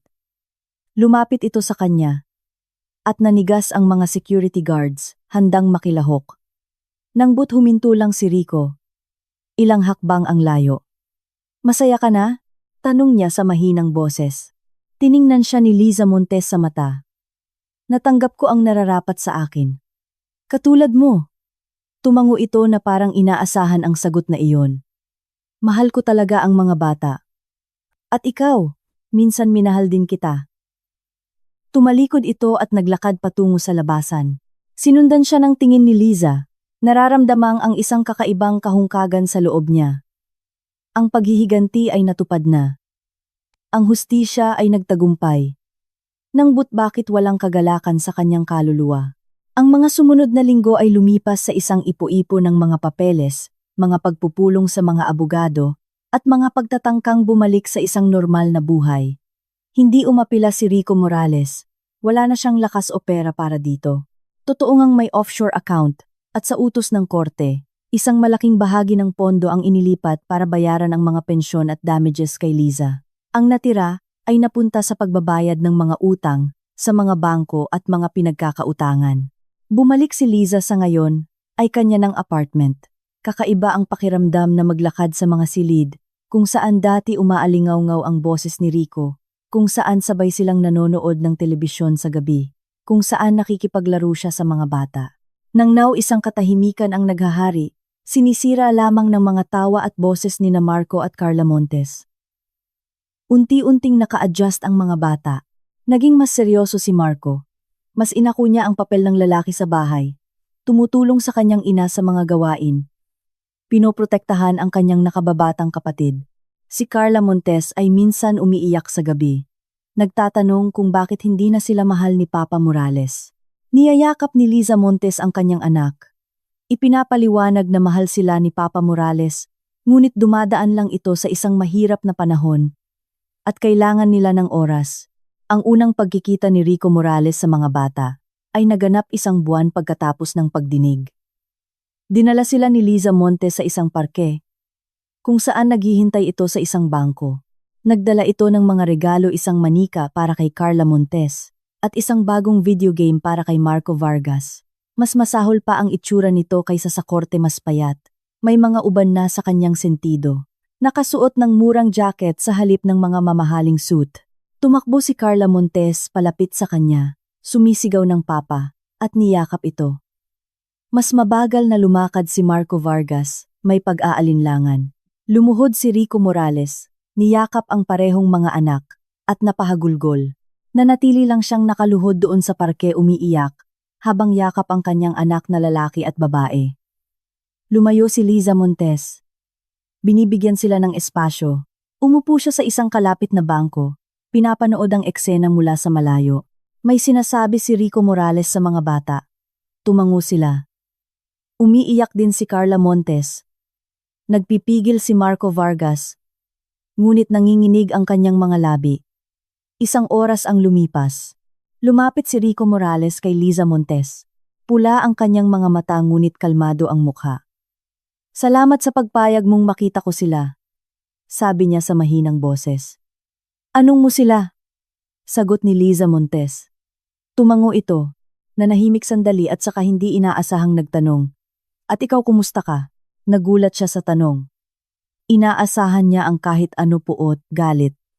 Kahit pakiusap na bumalik. Ngunit hindi isang tapat na interes sa kanyang kalagayan. Kinakaya. Nagkibit-balikat siya. Naghahanap ng trabaho. "Nakatanggap ako ng trabaho bilang security guard sa isang mall," sabi ni Rico Morales, nakatingin sa lupa. "Mababa ang sahod pero mayroon. Nangungupahan ako ng 1 kwarto sa isang shared apartment. Tumatakbo pa rin ang kasong kriminal. Sabi ng abogado kung suswertihin probation lang ang makukuha ko." Nanahimik si Liza Montes. Isang bahagi niya ang gustong sabihin, "Nararapat lang sa iyo. Natatanggap mo ang para sa iyo." Nang but ang isa pang bahagi, ay nakakita sa harapan niya hindi ng isang kaaway, kundi ng isang wasak na lalaki, na labis nang nagbayad para sa kanyang mga pagkakamali. Rico, simula niya, hindi alam kung ano ang gustong sabihin. Hindi ko gustong wasakin ka. Gusto ko lang ng hustisya, alam ko. Sa wakas ay tumingin ito sa kanya. And you were right. Naging makasarili ako. Sarili ko lang ang iniisip ko. Inialay mo sa akin ang 5 taon. At sinuklian ko iyon. Ng pagtataksil. May karapatan kang maghiganti. Hindi ito paghihiganti. Pagtutol ni Liza Montes. Kahit alam niyang nagsisinungaling siya sa sarili. Ito ay pagtatanggol sa sarili ko. At sa mga bata. Tawagin mo kung anong gusto mo. Mahinang ngumiti ito. Nawala sa akin ang lahat. At nararapat lang sa akin. Nanahimik sila. Naglalaro ang mga bata sa malapit. Ang kanilang mga tawa ay umaalingaw sa parke. Alam mo ba kung ano ang pinakamasaklap? Patuloy ni Rico. Hindi ang pagkawala ng pera, ng negosyo, ng bahay. Ito ay ang pagkawala ng sarili ko. Tinitingnan ko ang sarili ko sa salamin at hindi ko makilala ang taong nakikita ko. Ano ba ang naging ako? Isang manloloko, isang mangangalunya, isang talunan. Marahil, naging mas tapat ka. Sabi ni Liza Montes na gulat sa sarili. Dati nagtatago ka sa likod ng maskara ng isang matagumpay na negosyante, isang mapagmahal na ama, isang huwarang asawa, at iyon ay isang kasinungalingan. Nang nakikita mo ang tunay mong sarili, kasama ang lahat ng iyong mga depekto. Tiningnan siya nito ng may pagtataka. Sinusubukan mo ba akong aliwin? Hindi. Umiling si Liza Montes. Sinasabi ko lang ang totoo. Nagkamali ka. Rico Morales malaki. Ngunit may pagkakataon kang magsimulang muli. Maging mas mabuti para sa'yo at para sa mga bata. At ang pagpapatawad? Nanginginig ang boses nito. Mapapatawad mo ba ako balang araw? Nanahimik si Liza Montes ng matagal. Sinusuri ang kanyang mukha, ang mukha ng lalaking minahal niya, sa loob ng 5 taon, na binigyan niya ng mga anak, na kasama niyang natulog, nangarap, namuhay at ipinagkanulo ang lahat sa isang iglap. Hindi ko alam, tapat niyang sagot. Siguro sa paglipas ng panahon. Pero ngayon hindi pa. Nang masakit pa rin. Tumango ito, tinatanggap ang sagot. Maghihintay ako hanggat kailangan. At susubukan kong maging karapat-dapat sa iyong respeto, kung hindi man sa iyong pagmamahal. Tinawag ni Rico Morales ang mga bata, nagpaalam sa kanila at nangakong makikita silang muli sa 1 linggo. Umiiyak si Carla Montes. Ayaw siyang bitawan. Niyakap ni Marco Vargas ang kanyang ama, nang tahimik at mabilis na lumayo, tumalikod para itago ang kanyang mga luha. Nang umalis sila naiwan si Liza Montes, na nakaupo sa bangko. Nakatingin sa mga puno. Ang mga dahon ay nalalaglag umiikot sa hangin, tulad ng kanyang nakaraang buhay, na gumuho at naging alabok. Nang but pagkatapos ng taglagas darating ang tagsibol. Pagkatapos ng pagkawasak ang muling pagtatayo, kinuha niya ang telepono at binuksan ang messaging app. Mayroon siyang mensahe mula kay Paula. Kamusta ang pagkikita? Maayos naman. Oo. Nag-type si Liza Montes. Maayos naman. Salamat sa lahat, Paula. Kung wala ka hindi ko ito magagawa. Ikaw ang gumawa nito mag-isa. Tumulong lang ako. Malakas ka, Liza. Huwag mong kalimutan iyan. Malakas. 1 buwan na ang nakalipas ang salitang iyon ay magpapatawa sa kanya. Nang but ngayon nakaupo sa parke, pagkatapos makipagkita sa kanyang dating asawa, tunay niyang naramdaman ang isang lakas. Hindi ang lakas na sumisira sa iba, kundi ang lakas na nagbabangon sa kanya pagkatapos bumagsak.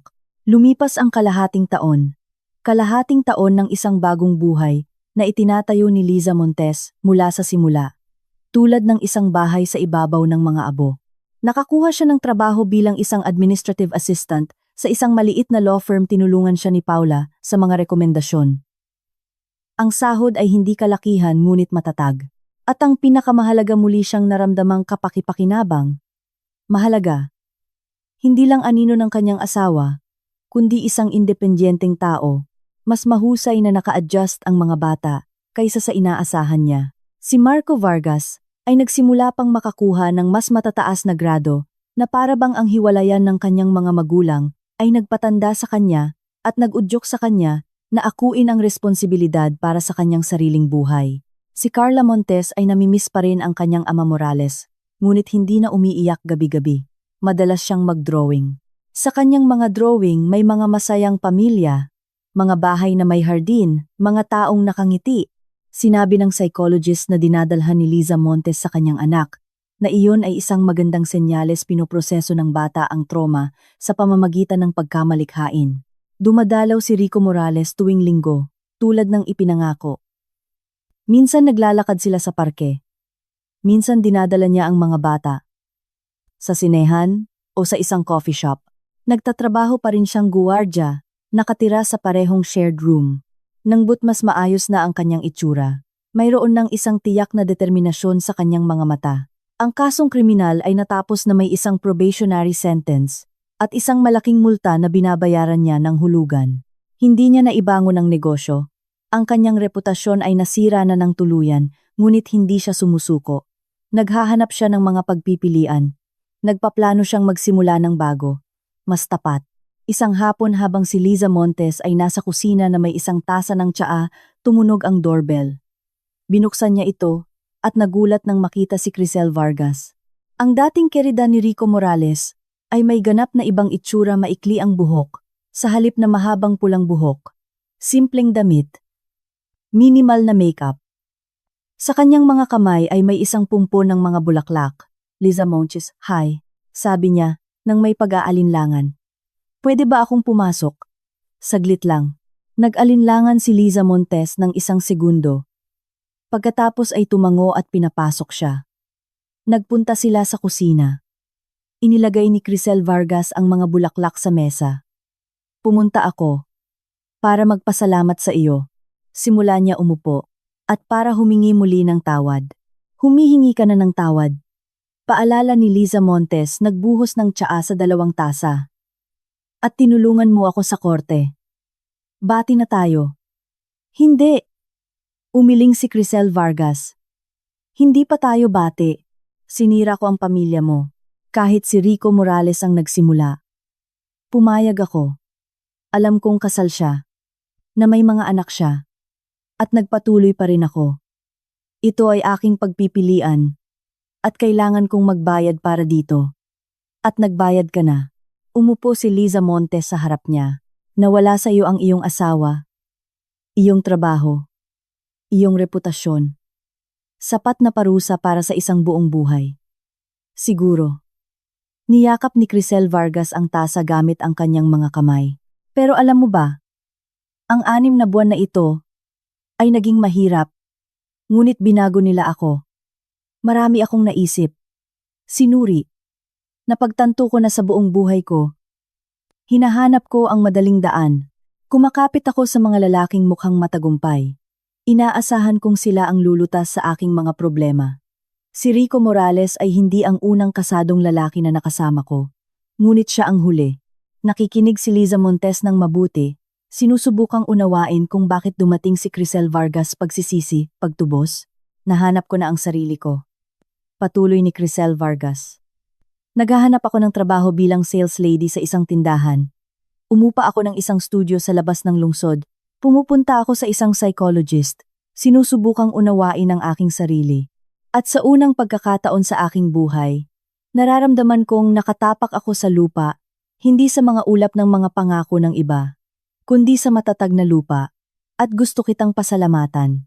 Kahit gaano kakaiba ito pakinggan, iniligtas mo ako sa iyong paghihiganti, sa iyong lakas. Ipinakita mo sa akin na maaaring lumaban at manalo ng hindi nawawala ang dignidad." Naramdaman ni Liza Montes ang isang bukol sa kanyang lalamunan. Hindi niya kailanman inisip ang kanyang mga aksyon bilang isang bagay na nakaka-inspire. Para sa kanya ito ay simpleng isang laban para sa kaligtasan. "Hindi ako isang bayani, Crisel Vargas," sabi niya sa mahinang boses. "Ginawa ko lang ang dapat kong gawin, protektahan ang sarili ko at ang aking mga anak. Para sa akin isa kang bayani. ngumiti si Crisel Vargas. Hindi ka sumuko, hindi ka nasira, hindi ka lumubog. At ako, nang makita kita. At heto ako 6 na buwan na akong hindi umiinom, dagdag niya ng may hiya. May problema ako sa alak dati. 3 buwan na akong nagtatrabaho at nagbabayad ng sarili kong upa. 2 buwan na akong hindi umiiyak sa gabi. Maliliit na tagumpay ito. Ngunit sa akin sila. Inabot ni Liza Montes ang kanyang kamay sa ibabaw ng mesa at tinakpan ang kamay ni Crisel Vargas. Ipinagmamalaki kita. Totoo, ito ay isang mahirap na daan, ngunit tinatahak mo ito. Binabati kita. Tinapos nila ang tsaa. Nag-uusap tungkol sa buhay, mga plano, kung gaano kahirap magsimula muli, pagkatapos ng 3. Nang paalis na si Crisel Vargas, niyakap niya si Liza Montes. Kung kailangan mo ng tulong, tawagan mo ako. Habang buhay akong may utang na loob sa iyo. Wala kang utang sa akin. Ngumiti si Liza Montes. Mabuhay ka lang ng maayos. Iyon na ang pinakamagandang pasasalamat. Nang magsara ang pinto sa likod ni Crisel Vargas, bumalik si Liza Montes sa kusina at tiningnan ang pumpon. Mga puting rosas simbolo ng mga bagong simula. Inilagay niya ang mga ito sa isang florera.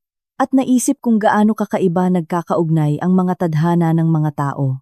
6 na buwan na ang nakalipas sila ni Crisel Vargas ay magkaaway. Nang 2 babae na nakaligtas sa isang sakuna at bumangon mula sa mga guho.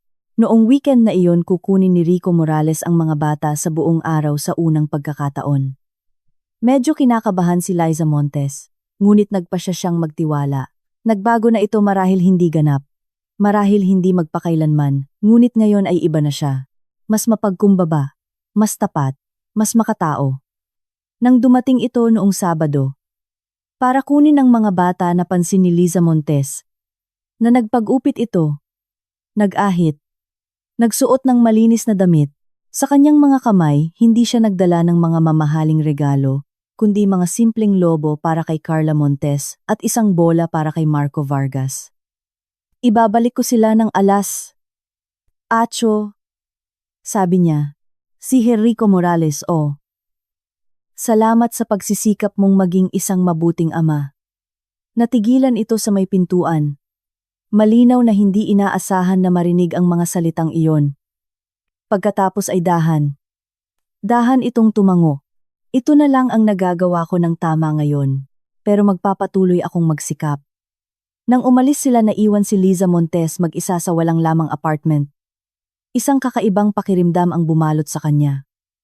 Hindi ito kalungkutan. Ito ay kalayaan. Mayroon siyang 8 buong oras para lamang sa kanyang sarili. Walang obligasyon, walang hinihiling, walang sinumang dapat pagbigyan. Nagsuot siya ng isang tracksuit at lumabas para tumakbo isang bagay na pinangarap niya sa loob ng maraming taon, ngunit hindi kailanman nakahanap ng oras. Tumakbo siya sa parke, nilalanghap ang hangin ng tagsibol. Nararamdaman ang paggalaw ng kanyang mga kalamnan, ang pagtibok ng kanyang puso. Ang buhay ay umaagos sa kanyang katawan at sa kanyang kaluluwa. Ang paghihiganti ay natupad na. Ang hustisya ay nagtagumpay. Nagbayad si Rico Morales para sa kanyang mga kasalanan.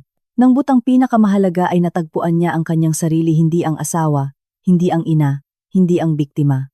Simpleng si Liza Montes, isang babae na dumaan sa impyerno at lumabas na mas malakas. At sa hinaharap mayroon siyang isang hindi kilalang bukas nakakatakot, ngunit puno ng mga posibilidad. Hindi na siya natatakot dito. Handa na siya. Salamat sa lahat sa pagsubaybay. Sana'y magising ng kwentong ito ang inyong interes sa mga isyung panlipunan. Kung naantig ka, paki-like, comment, share, at subscribe sa aking channel. Sama-sama nating ipalaganap ang positibong enerhiya at protektahan ang liwanag. Salamat.